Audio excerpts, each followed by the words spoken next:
날입니까? 다 알고 계시네요. 네, 부부의 날이었습니다. 부부의 날 여러분들 좀 다른 이벤트 행사도 하신 분 있습니까? 부부의 날. 우리 여성들은 아니 세상에 부부의 날도 모르고 넘어갔네. 그런 분 계십니까? 우리나라에서만 유일하게 부부의 날로 정해서 그날을 서로 부부가 더욱 의미있고 뜻깊은 날로 보내는 일에 있기를 원했습니다.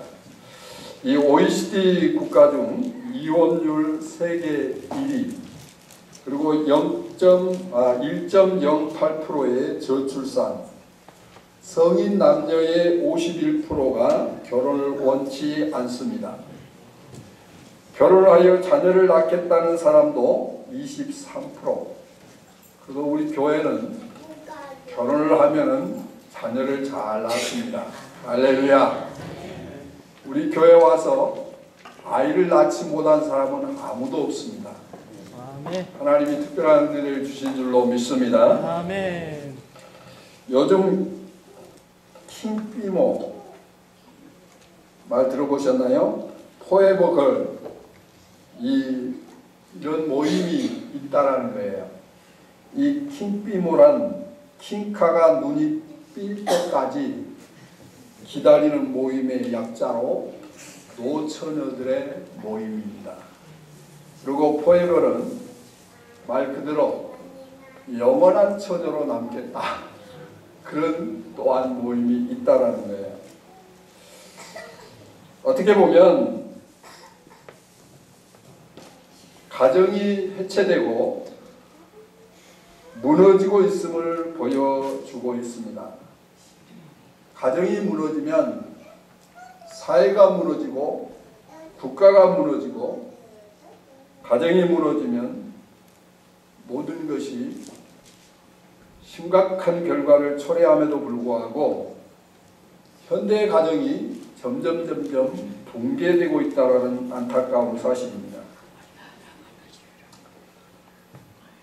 가정이 무너진다는 것은 그만큼 사람들이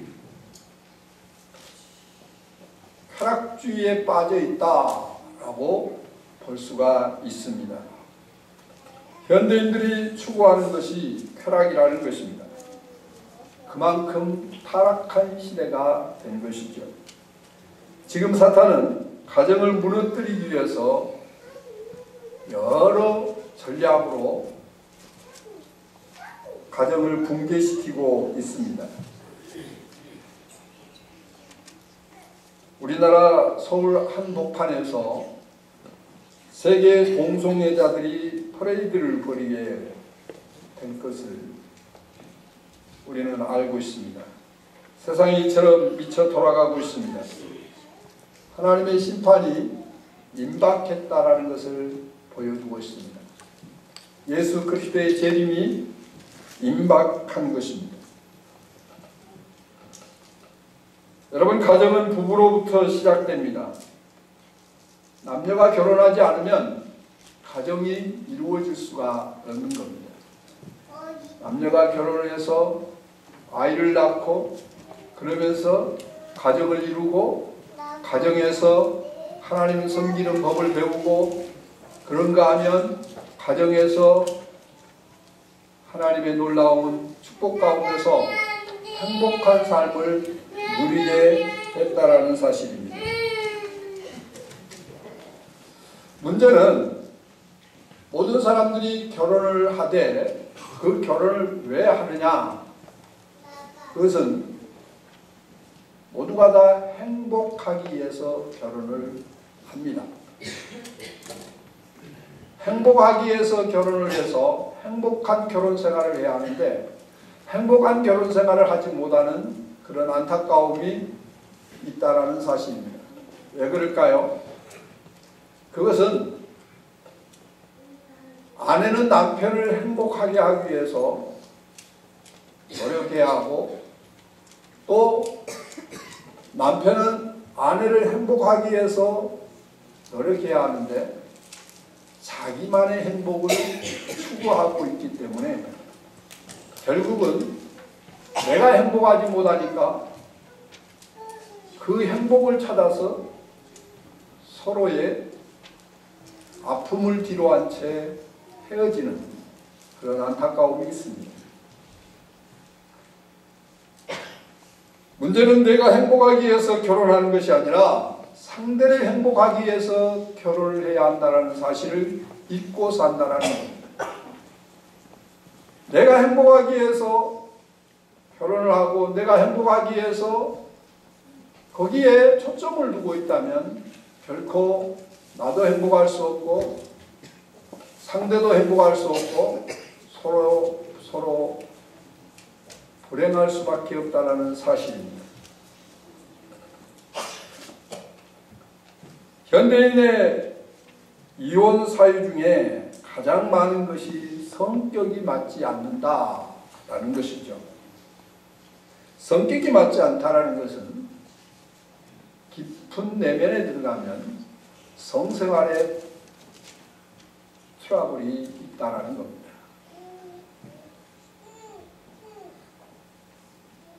이것은 서로가 희생하고 서로가 섬기는 그런 자세가 되어 있지 않기 때문에 이런 결과를 초래하고 있는 것입니다.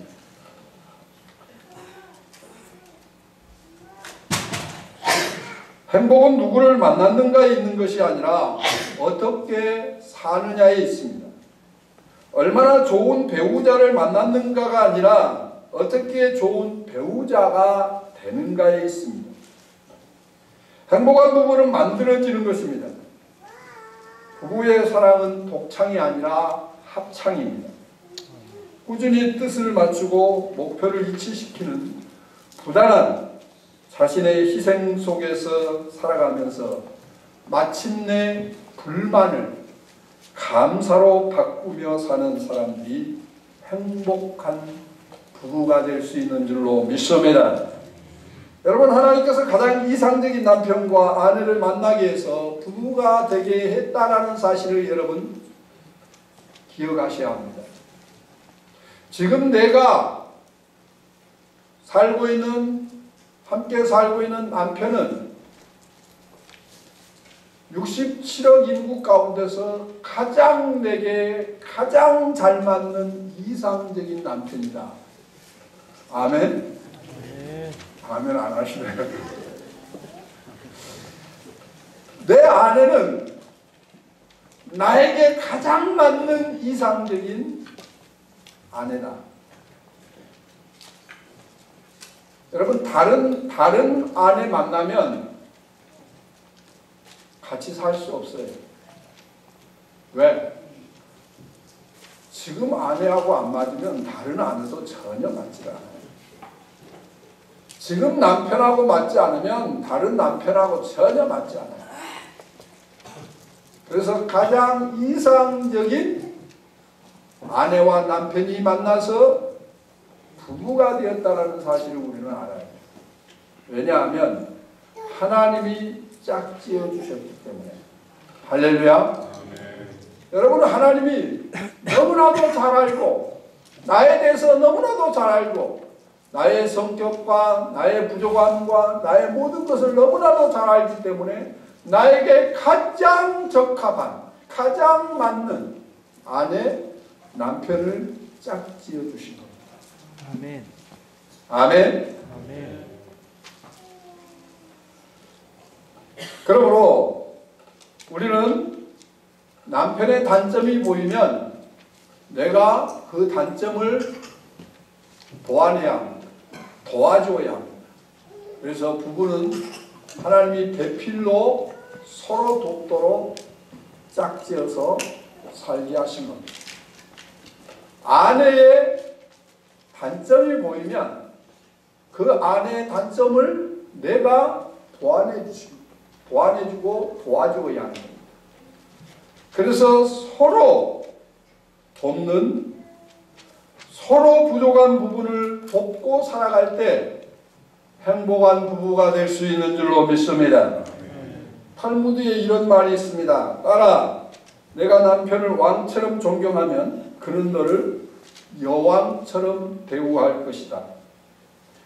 내 남편을 거지처럼 여긴다면 너는 거지의 아내가 될 것이고, 내가 계집종처럼 처신한다면 남편은 너를 노예처럼 다루고, 내가 자존심을 내세워 내 남편에게 봉사하기를 싫어하면 그는 힘으로 너를 하녀처럼 부릴 것이다.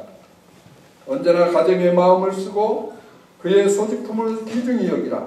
그리하면 남편은 기꺼이 내 머리에 관을 씌울 것이다. 저는 오늘 본문 말씀을 가지고 당신의 부부는 행복하십니까?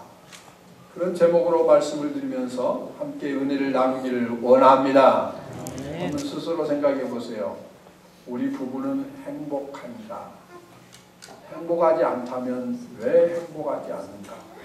오늘 말씀을 통해서 여러분의 행복하지 않은 이유를 발견하고, 그리고 어떻게 하면 행복한 부부를 우리가 회복하고 행복한 삶을 살 것인가 깨닫는 은혜가 있기를 바랍니다. 현대는 불확성 시대라고 합니다. 불확실성, 믿지 못한다라는 거죠. 신뢰를 가지 않습니다. 오늘의 동지가 내일의 적이 되고, 오늘의 부부가 내일의 남이 되는 일이 비일비재하는 세상이 지금 우리가 살고 있는 현대입니다. 그야말로 불확실한 시대임에 틀림없습니다. 그런데 더욱 놀라운 사실은 현대의 가정은 가정 안에서부터 무너져 내리고 있다는 사실입니다. 어떤 분이 이런 말을 했습니다. 현대의 가정에는 아내와 남편이 존재하지 않는다. 단지 남자와 여자가 있을 뿐이다. 여러분, 가정이란 남편과 아내가 있을 때에 비로소 가정이 됩니다. 남자와 여자만 있으면 가정이 아니라 동거일 뿐입니다. 가정에 아내와 남편이 없으니 아빠와 엄마가 있으리 만무합니다. 이 무너져 내린 가정에서 아이들은 동거남과 동거녀 사이에서 출생과 존재의 혼돈을 겪으며 자라고 있는 불쌍한 아이들이 되는 셈입니다. 참된 의미의 부모를 잃어버리고 살아가는 이 현실, 그러면서 먼저 우리가 회복해야 할 것이 가정이라는 사실입니다. 행복한 부부가 되려면 무엇보다도 성령 충만한 부부가 되어야 합니다. 오늘 본문에서 술 취하지 말라. 이는 방탕한 것이니 오직 성령의 충만을 받으라. 아멘. 따라서 합시다. 성령의 충만을 받으라. 아멘. 여러분, 부부의 행복의 전제 조건이 성령 충만이라고 오늘 성경에서는 말하고 있습니다. 성령 충만하지 아니하고는 결코 행복한 부부 생활이 이루어질 수 없다라는 사실입니다. 성령 충만한 아내가 될 때 좋은 아내가 됩니다. 성령 충만한 남편이 될 때 좋은 남편이 될 수 있습니다. 성령 충만한 엄마가 될 때 좋은 엄마가 되고, 성령 충만한 아빠가 될 때 좋은 아빠가 됩니다. 그러나 성령 충만하지 않으면 서로 다른 존재로 서로를 위해서 주고, 서로를 세워주고 존중해주고 더 나아가서 피차 복종할 수가 없는 것입니다. 왜냐하면 남자와 여자는 달라도 너무 다르기 때문입니다. 남자는 개, 여자는 고양이와 같다라는 말로 했습니다. 여러분, 개는 기분 좋으면 꼬리를 내리고 흔들고, 기분 나쁘면 꼬리를 빳빳이 세운답니다. 고양이는 반대로 기분 좋으면 꼬리를 빳빳이 세우고, 기분이 나쁘면 꼬리를 내린다라는 거죠. 그렇기 때문에 고양이와 개는 친해질 수가 없다라는 거예요. 서로 소통이 안 된다라는 거죠. 근데 이 남자와 여자가 이와 같이 달라도 너무 다르다는 거예요. 그래서 소통할 수가 없는 그런 관계라는 거예요. 하나님께서 여자와 남자를 다르게 창조하셨습니다. 인식 구조와 표현 구조가 다르게 되어 있습니다. 원래 하나님은 남자와 여자를 육체의 생물학적 구조뿐만 아니라 그 정신, 언어, 감정, 구조 역시 완전히 다르게 창조했습니다. 그래서 결혼하기 전에 남자가 어떤 존재고 여자가 어떤 존재인가를 충분히 이해하지 않으면 도저히 서로 함께 살아갈 수 없는 그런 관계가 될 수가 있는 겁니다. 그래서 많은 사람들이 그저 결혼해서 남자가 어떤 존재고 여자가 어떤 존재인가를 알지 못한 채 살기 때문에 서로 갈등하고 서로 싸우고 서로 다투고 그러면서 행복해야 할 부부가 행복하지 못하다는 사실입니다. 대화를 할 때도 남자는 대화의 목적이 문제 해결에 있습니다. 그래서 사적인 대화보다 공적인 대화를 중요시합니다. 그러나 여자는 문제 해결이 아니라 서로의 사랑과 우정을 최고의 가치로 여깁니다. 공적 대화보다 사적인 대화를 중요시합니다. 비밀을 공유함으로 친밀감을 높이려고 합니다. 대화를 통해서 공감과 위로를 얻고자 합니다. 이야기를 들을 때도 남자와 여자의 표정은 너무나도 다릅니다. 이야기를 듣는 여자의 10초간의 표정 변화와 남자의 표정 변화를 보면 여자는 슬픔, 놀라움, 분노, 기쁨, 두려움, 원망 등 감정 표현이 변화가 다양합니다. 그러나 남자는 감정 표현의 변화가 거의 없습니다. 무슨 말을 들어도 그냥 덤덤하게 듣습니다. 이 남자는. 그런가 하면 쇼핑을 할 때도 남자들은 들어가자마자 직선거리로 가서 최대한 빠른 시간에 물건을 사려고 합니다. 그런데 여자는 백화점의 모든 것을 돌아다니면서 제일 나중에 사게 됩니다. 남자의 생각은 언제나 단순합니다. 그러나 여자의 생각은 복잡합니다. 여자는 거울에 비친 자신의 모습을 보면서 늘 자신이 뚱뚱하다고 생각합니다. 그런데 남자는 배둘레의 힘을 가지고 있으면서도 날씬하다고 생각한다는 거예요. 이렇게 달라도 한참 다른 것입니다. 그러므로 서로 성령의 다스림을 받지 아니하고는 같이 함께 살기가 너무나도 힘든 겁니다. 오늘 본문에서 바울사도는 남편과 아내의 관계를 교회와 그리스도와 관계로 비유하고 있습니다. 우리 22절로 23절 우리 같이 볼까요? 에베소 5장 22절로 23절 같이 봅니다. 시작. 아내들이여 자기 남편에게 복종하기를 주께 하더라. 이는 남편이 아내의 머리됨이 그리스도께서 교회의 머리됨과 같음이니 그가 바로 몸의 구주시니라. 아멘. 아내들이여 자기 남편에게 복종하기를 누구에게 하더라? 주께 하더라. 이는 남편이 아내의 머리됩니다. 그리스도께서 교회의 머리됨과 같으니 그가 바로 몸의 구주시니라. 이 말씀은 오늘을 사는 현대인들에게 잘 맞지 않는 말씀이 될 겁니다. 아내가 남편에게 복종하라는 이 말은 남존 여비 사상에서 온 것이라고 생각할 것입니다. 그러나 성경에서 남녀의 평등함을 말씀합니다. 하지만 가정의 위계 질서를 위해서는 하나님께서 남편을 머리로 두셨기 때문에 아내는 남편에게 복종해야 한다라고 말씀합니다. 그러므로 성령 충만한 아내가 되어야만이 남편에게 복종할 수가 있는 것입니다. 아멘. 우리 베드로전서 3장 1절로 2절 같이 볼까요? 시작. 아내들아 이와 같이 자기 남편에게 순종하라. 이는 혹 말씀을 순종하지 않는 자라도 말로만 말미암지 않고 그 안에 행실로 말미암아 구원을 받게 하려 함이니 너희의 두려워하며 정결한 행실을 봄이라. 아멘. 여러분 가운데 남편이 아직 구원받지 못한 분 계십니까? 오늘 본문에서 말씀한 대로 남편을 존경하고 남편에게 순종하시기 바랍니다. 신앙에 이배되지 않는 한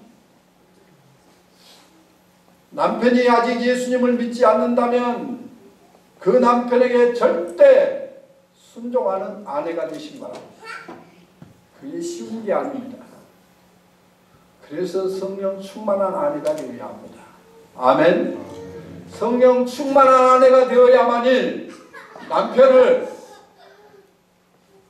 주님께로 인도할 수가 있습니다. 그래서 남편을 위해서 기도하고 남편에게 믿음의 본을 보이고,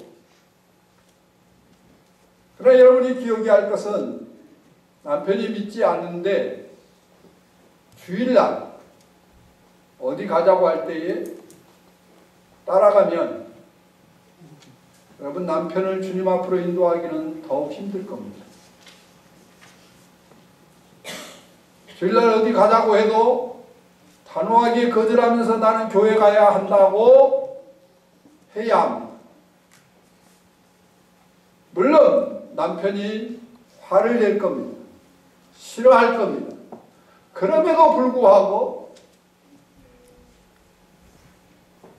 남편에게 나는 절대 주일날 하나님 앞에 나가서 예배드려야 한다라는 그런 생각을 넣어주고 그런 태도를 보여주어야만이 남편이 여러분의 믿음을 인정합니다.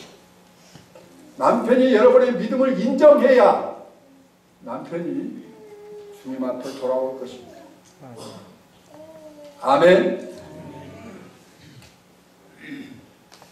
여러분, 옛날 우리 선조들은 남편에게 머리채를 잡히면서도 그 핍박을 다 받으면서도 믿음을 포기하지 아니하고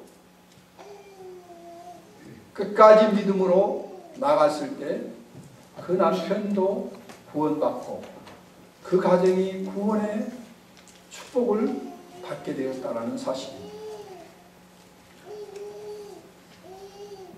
신앙에 이배되지 않는 한 남편에게 순종하되 신앙에는 양보하지 마시기 바랍니다. 그래서 남편이 여러분의 신앙을 인정할 수 있기를 바랍니다. 교회를 다녀도 전혀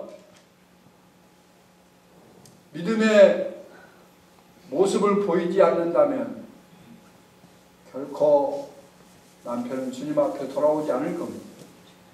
아내는 주님 앞에 돌아오지 않을 것입니다.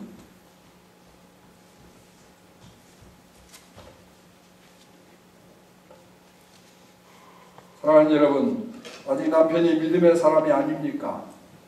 남편의 구원을 위해서 기도하고 최선을 다해서 아내로 인해서 남편이 구원받는 축복이 있기를 주님의 이름으로 축복합니다. 오늘 본문에서 바울 사도는 남편들아 아내 사랑하라고 말씀하고 있습니다. 그것도 그리스도께서 교회를 사랑하심과 같이 사랑하라고 말씀합니다. 그리스도께서 교회를 어떻게 사랑했습니까? 자신을 주시기까지 사랑했다고 말하고 있습니다. 그것도 아무런 조건 없이 무조건적인 사랑으로 사랑했다라는 겁니다. 사랑받을 만한 자격이 있어서 사랑한 것이 아닙니다. 여러분, 우리가 하나님의 사랑을 받게 된 것은 우리는 하나님 앞에 사랑받을 만한 그런 자격을 갖추었기 때문에 우리가 사랑받는 게 아닙니다. 하나님이 우리를 긍휼히 여기시고 우리를 무조건적으로 사랑하셨습니다. 여러분, 부부가 조건적으로 사랑하는 것에 머물러 있어서는 안 됩니다. 내 아내이기 때문에 사랑해야 합니다. 내 남편이기 때문에 사랑해야 합니다. 나에게 잘해줄 때는 사랑하고 나에게 잘못해줄 때는 사랑하지 않는 그런 사랑으로 사랑하는 것이 아니라 그리스도께서 우리를 사랑하신 그 사랑으로 우리가 사랑해야 된다는 겁니다. 그리스도께서는 우리가 아직 죄인 되었을 때에 불경건한 우리를 사랑하셨습니다. 부부 역시 그렇게 사랑하라는 것입니다. 이렇게 사랑하려면 역시 성령 충만해야 가능한 것입니다. 행복한 결혼 생활이 실제로 얼마나 어려운 것인지 어느 작가는 연령대별로 결혼 생활에 대해서 이렇게 묘사를 하고 있습니다. 20대는 행복의 꿈에 부풀어서 신이 나서 살고, 빨리 20대 결혼해야 돼요. 30대는 서로 대해서 실망을 느끼며 환멸청면서 살고, 40대는 모든 것을 포기하지 못해서 체념하며 살고, 50대는 서로 없어서는 안 되니까 의지하는 마음으로 살고, 60대는 서로 안 됐다 생각되어서 가엾어서 살고, 70대는 지금까지 살아준 것만 해도 고마워서 산다고 말합니다. 우리 최동일 집사님 그렇게 삽니까? 고개 끄덕끄덕 하시네요. 여러분, 성령 충만한 부부는 그렇게 살지 않습니다. 서로를 섬기며 서로를 소중하게 여기고 서로를 사랑하며 서로를 존중하며 피차 복종하며 희생과 섬김의 삶을 사는 것입니다.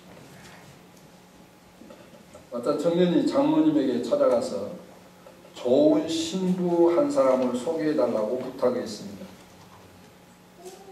어떤 신부를 구하는데 세상에서 제일 예쁘고 믿음도 제일 좋고 마음씨도 제일 좋고 음식 솜씨도 제일 좋고 등으로 제일 시리즈를 읊어댔습니다. 그럼 자네 결혼하기는 틀렸네. 왜요? 자네가 찾는 사람은 벌써 결혼했거든? 청년이 당황하면서 아니 그런 여자가 있기는 있었나요?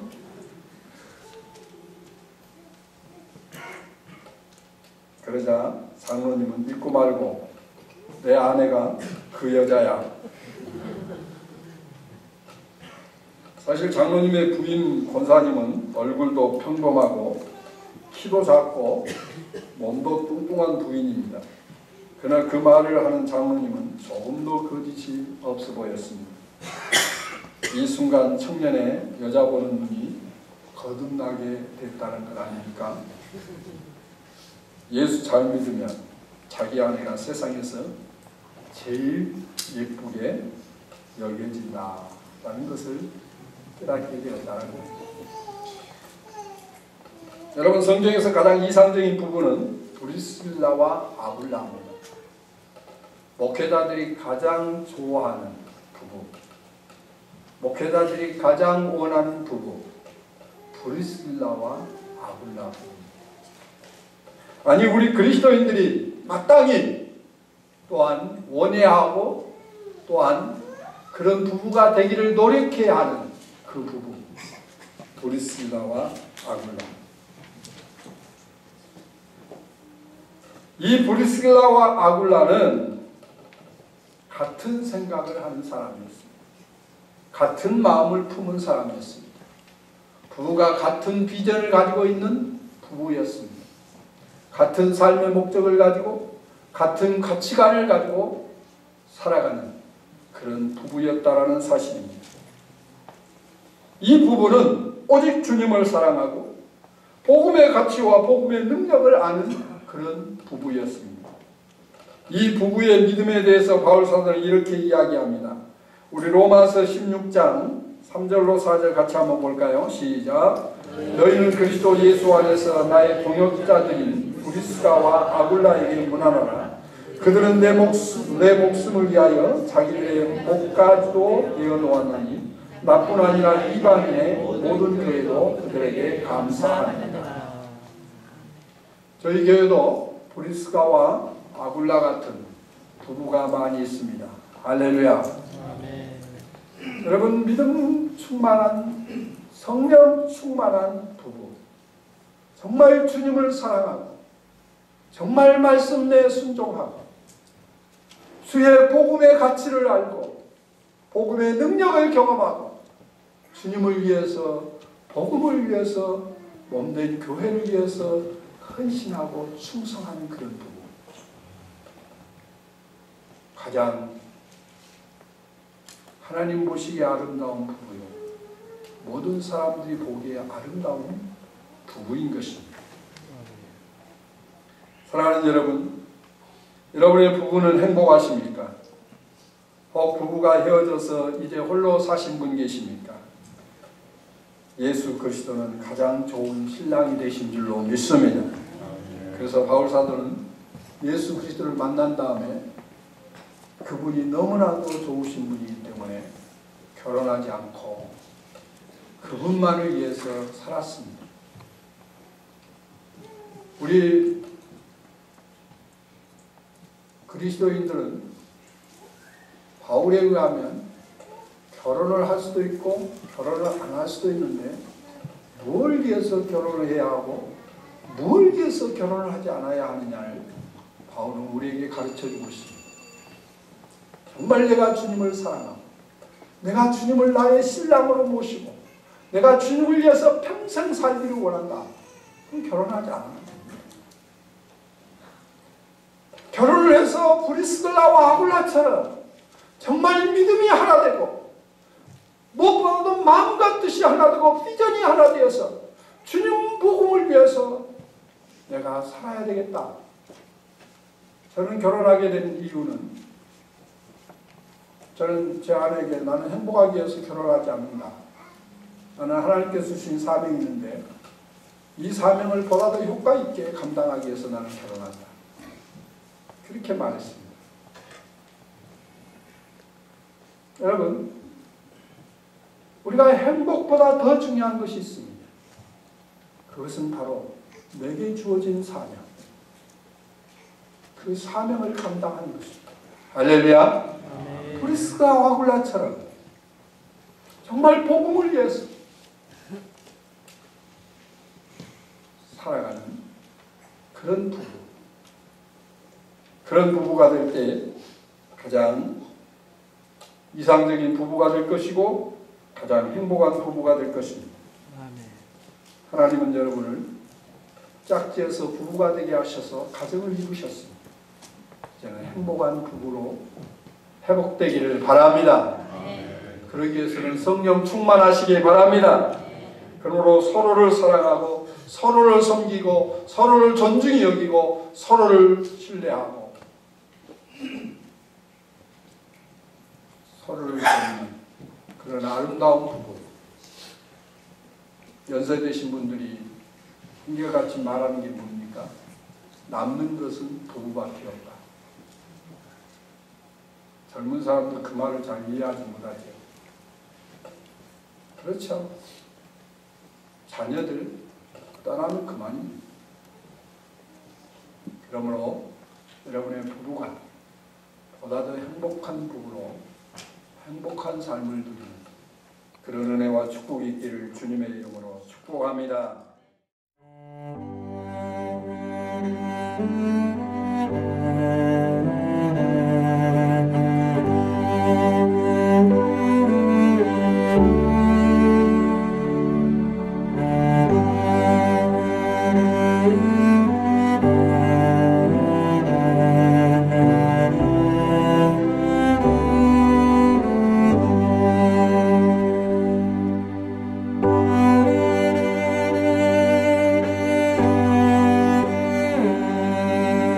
Thank you.